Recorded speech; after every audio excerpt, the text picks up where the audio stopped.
তৃণমূলের একটা কালচার, এটা একা অখিলগিরির ব্যাপার না, এটা তৃণমূলের কালচার। উনি অন্যায় করেছেন, ক্ষমা চাননি, দল বলার পরে উনি আধিকারিকের কাছে ক্ষমা চাননি, উনি পদত্যাগ করেছেন। গতকাল যে ব্যবহার করেছেন, বিশেষ করে মহিলা আধিকারিকদের সম্পর্কে যেভাবে কথা বলেছেন, তার গ্রেপ্তারি ছিল জরুরি এবং তাকে খারিজ করা ছিল জরুরি। অখিলগিরি গতকাল যেভাবে আধিকারিকদের সঙ্গে ব্যবহার করেছেন, বিশেষ করে মহিলা আধিকারিকদের সঙ্গে, তার তীব্র নিন্দাযোগ্য। আমি তার নিন্দা করছি।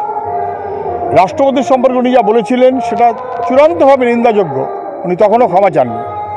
যদি উনি বলতেই পারেন যে সরকারি আধিকারিকদের সঙ্গে দুর্ব্যবহার করা, এটা আমাকে অপরাধী করছেন কেন? মনে নেই বইমেলাতে মুখ্যমন্ত্রী চাপ দিয়ে লাল করে দেবো, কাকে বলেছিলেন? পুলিশ আধিকারিককে বলেছিলেন। ফলে তৃণমূলের একটা কালচার, এটা একা অখিলগিরির ব্যাপার না, এটা তৃণমূলের কালচার। উনি অন্যায় করেছেন, ক্ষমা চাননি, দল বলার পরে উনি আধিকারিকের কাছে ক্ষমা চাননি, উনি পদত্যাগ করেছেন। কেন করেছেন? উনি জানেন তো, উনি তো জানেন যে এই লোকসভা নির্বাচনের পর তৃণমূলের সবাই জানে যে অখিলগিরির মন্ত্রিত্ব থাকবে না, উত্তম বারিক বা কাউকে একটা মন্ত্রী করবে, ফলে ওর মন্ত্রিত্ব এমনিতেই চলে যাবে।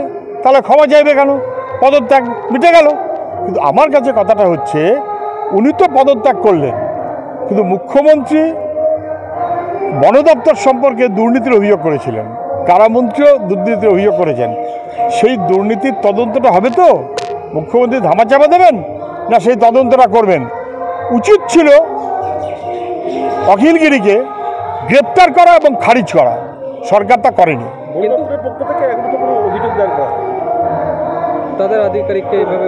বন দপ্তরের পক্ষ থেকে কোনো অভিযোগ দায়ের করা না হলে হঠাৎ তৃণমূল এবং সরকার তারা অভিযোগ কিসের ভিত্তিতে অভিযোগ করলেন অখিলগিরি সম্পর্কে?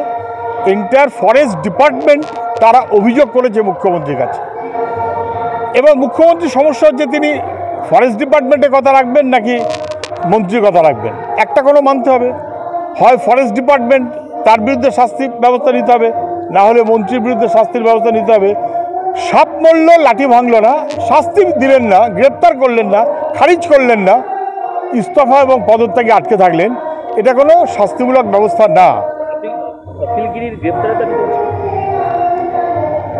মন্ত্রী গতকাল যে ব্যবহার করেছেন, বিশেষ করে মহিলা আধিকারিকদের সম্পর্কে যেভাবে কথা বলেছেন, তার গ্রেপ্তারি ছিল জরুরি এবং তাকে খারিজ করা ছিল জরুরি। সরকার দুর্বলতা দেখিয়েছে, খারিজও করেনি, গ্রেপ্তারও করেনি।